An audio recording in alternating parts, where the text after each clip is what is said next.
What's up guys, welcome back to the channel. I thought I'd try something different today, share with you what I have going on today, and you can let me know if you like it or not. I have some cool stuff lined up. I gotta go set up 2 cars to get them ready for dyno, and then I have a couple cars that I have to tune later on today. But first things first, I have to head over to a shop that has a Lotus Super 7 that has a S2000 swap in it, and it's also been turbocharged. That setup is running an AEM EMS, and I gotta check it out, make sure it's running properly, make sure all the sensors are working properly so that it will be ready for dyno tuning, which is about 1 week, I believe. And then from there, I'm gonna go head over and see my friends at the Speed Academy shop and help them out, get the S14 K24 swap up and running with their new cams and the new injectors. So yeah, I'm gonna head over to the shop and see how that goes. Let's see how things work out today. I would take the RSX, but it doesn't have air conditioning because I never ended up recharging the system. So I will take the daily. But yeah, let's head over to the shop and see how it goes. Okay, so made it to my first stop. This is Robinson Automotive. These guys do a lot of cool work. They work on a lot of cool cars. But they have the Lotus Super 7 and they've been taking care of it. So I just got to get it up and running. They have some cool cars here, but the plan is crawl into this race trailer and then it'll be all set for tuning next week. So I got to crawl in here, plug into the AEM EMS and get it up and running. So let's see how that goes. Thanks.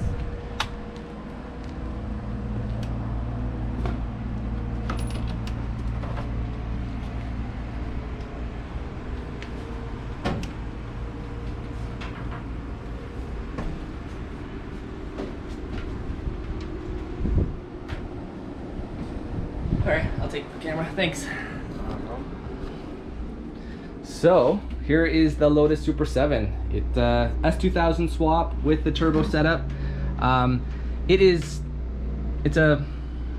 turbo setup set up mostly for response, not for huge power. But anyways, I got to get up and running, make sure everything's working properly. It is running on an AEM EMS Series 2, so not a big deal. I will sort all this out and we'll get it ready for tuning next week. All right, got it all plugged in, get the laptop going. First things first, we got to download the tune that's on it, check it all out, make sure it looks right, and then start it up. It's gonna suck running it in here though. It'll have to be very quick. All right. While the laptop's booting up, I gotta turn it on.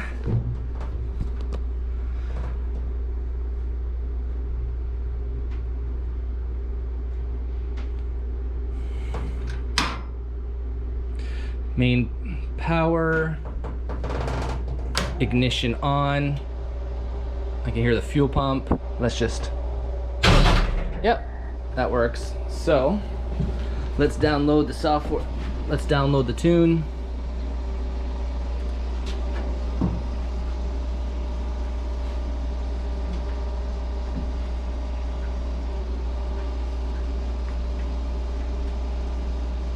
So the way this works is once everything's on, connect to the ECU,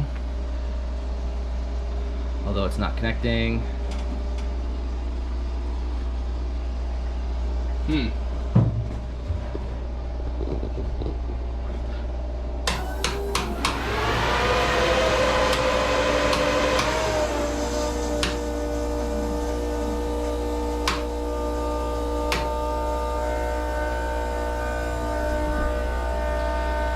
Okay, I just had to turn on more switches. Now the fuel pump's running, now the ECU is powered up.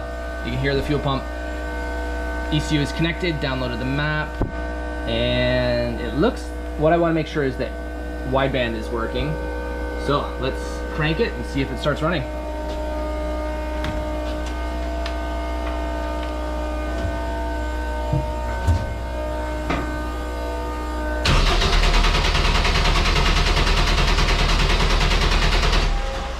Nothing yet.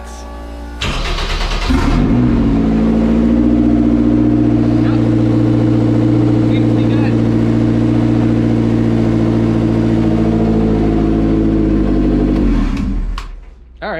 that's all I needed to do. Make sure that the wideband was working, that it starts up, and I think it's ready. They're gonna have to do a bit of work. It needs flat tires, and I think we're gonna need some new fuel and whatnot, but this thing should be all ready for dyno in about a week or so. So I will definitely share that with you guys once that happens. So that was a success. So time to move on and go to my second appointment, which is Speed Academy. So let's take care of that. All right, guys, so made it to Speed Academy. The guys, I think it's just in time. They are ready for me. It's been a hectic day, been running around, but I believe the S14 is all ready for me to start it up. It looks like it's all buttoned up. You guys... She's ready to go. Perfect. It looks like coolant's ready to bleed. You guys swapped the injectors, you did the new intake manifold, and you did the... Yeah, we've got the Endurance 2.2 drag cartel cams in there, and the 50-degree intake cam. VTC cam gear. Yeah, thanks to you. Yeah. And SuperTech valve train. And SuperTech. That's right. Oh, right on. Cool. So let me get all set up. I'll plug my laptop in. We'll upload a base map and get started. So let's see how it goes. Okay, so for this car, I have to set up the new base map because they've changed the injectors. It had Injector Dynamics ID 1050s, and they're no longer planning on going boost, so there's no point in having that large of an injector in it anymore. So they've switched it out to RDX injectors. So I've loaded up the original tune, and all I'm gonna do is change the injector size. So in order to do that in K-Pro, all you gotta do is go to injectors. You can see how they were 1000cc injectors, so change it to 410 for the RDX, and Honda is nice enough that they give us the dead times, which are super important. So select RDX injector dead times and basically upload this map, and it should be good to go. And then if we need to fine tune it, I will, but it should be good enough so that they can get it to the dyno and I can tune it from there. So why don't we get up and running?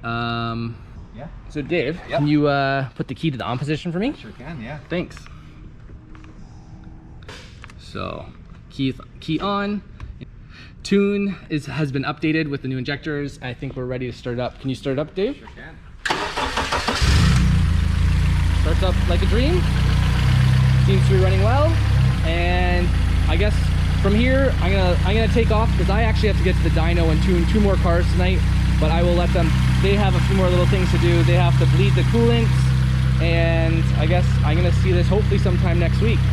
So that's it for me today. That was super quick and easy. Luckily, worked out well, and I'll see you guys in a little while at my dyno. Thanks, Nick. Appreciate it. Anytime, guys. See ya. So that's it. I'm gonna head over to the dyno and get to work doing dyno tuning. All right, so made it to the shop. Time to tune a couple of cars. In the shop, we have 2 cars today, right? Both 8-gens. So this is Dane's car. Dane, can you tell me a bit about the setup? It's original engine K20Z3. Yep. It looks like you got the K-Tune 3.5-inch intake, stock throttle body, K-Tune Fuel rail. fuel rail. What do you got for exhaust system? Vibrant headers with the cat delete, and then vibrant the rest way back as well. RDX injectors, Honda Flash Pro. Yep. Should be good. TSX intake cam. Okay, right on. TSX Camshaft, sorry. TSX intake camshaft, right on.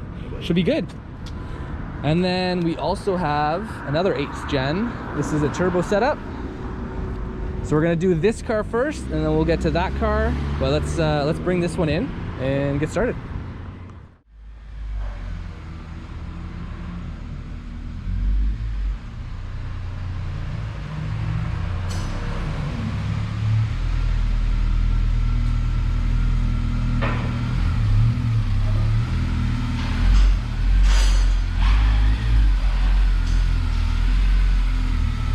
Perfect.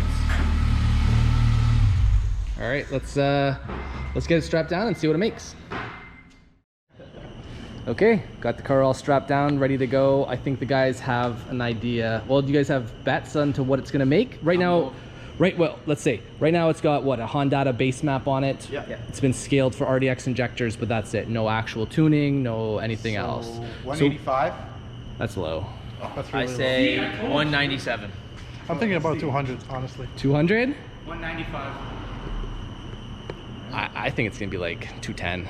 Okay. So let's see what it makes. Like, as long as the tune's not too far off, it will make good power. But I don't know. Let's see. Let's find out. Okay, so I've got Flash Pro up and running. It is running the matte-based cold air intake skunk 2-header and cap back tune scaled to RDX injectors. So it's up to temp. We're gonna do a pull and see what it makes. So let's see.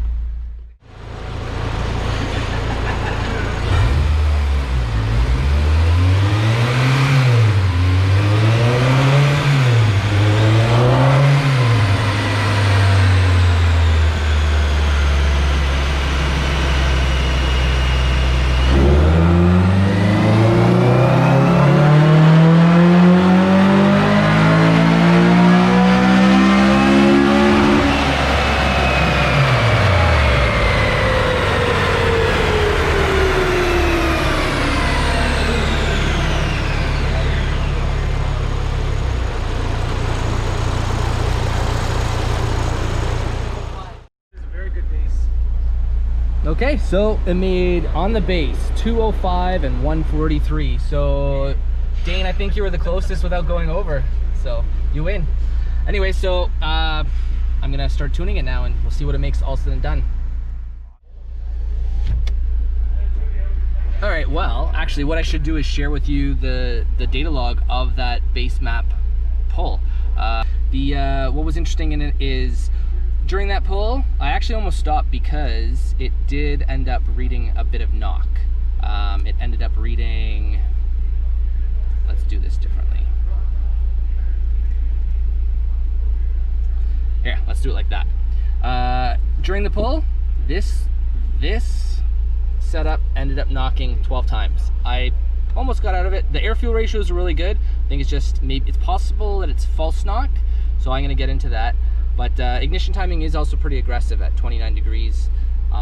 So either way, I'll share with you what the air fuels looked like. Down low at 3,000 RPM, it was 13.3, call it. Right before VTEC, it looks like it was at about 12.5, which is pretty good. And then it got a bit rich as in VTEC engaged. And then about 12.5 for the rest of the run. That's why I stayed in it, because it was, air fuel ratios were pretty good. So anyways, that's what a Honda base map looks like during a pull, at least on this setup. They're not all going to be the same, so keep that in mind and watch the knock counts and air fuel ratios if you are using a base map without tuning. So anyways, let's I'm going to get to tuning it and we'll see what it says, and we'll see how it turns out all said and done.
Okay, all said and done with the tune. I'll just quickly show you what I ended up with in the data logs and the file, and then I'll show you the graphs. We ended up making a bunch of power. We were able to get more power with just optimizing VTC cam angles and not even having to go more aggressive with ignition timing.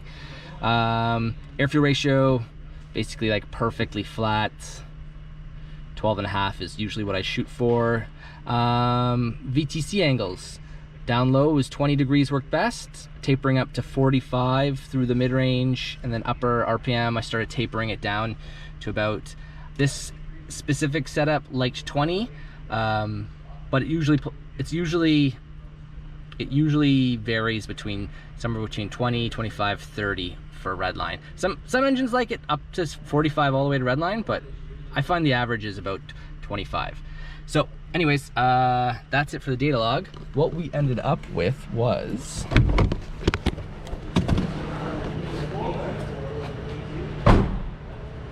so this baseline pretty strong. It made 205 peak and what was it, 143 torque. All said and done, we ended up making 216 horse and 147 torque. So pretty healthy gains just from tune. I think there's some room for improvement. This is a stock throttle body and a non-ported intake manifold. I think you could definitely upgrade to a say a K-tune 72mm throttle body and a ported intake manifold and pick up a bunch of power. And I think another area to improve on would be the header. This is a vibrant header with very short collectors. I think like a Skunk 2 style header would probably do better. But anyways, great results for what it is, and it's time to do the second tune of the day. So let's bring that car in. Okay, dyno number 2. This is an 8th gen stock engine with a custom turbo kit. I'm not sure how much boost it's going to run, but we're going to find out and see what it puts down. So let's get it in and see what it can put down.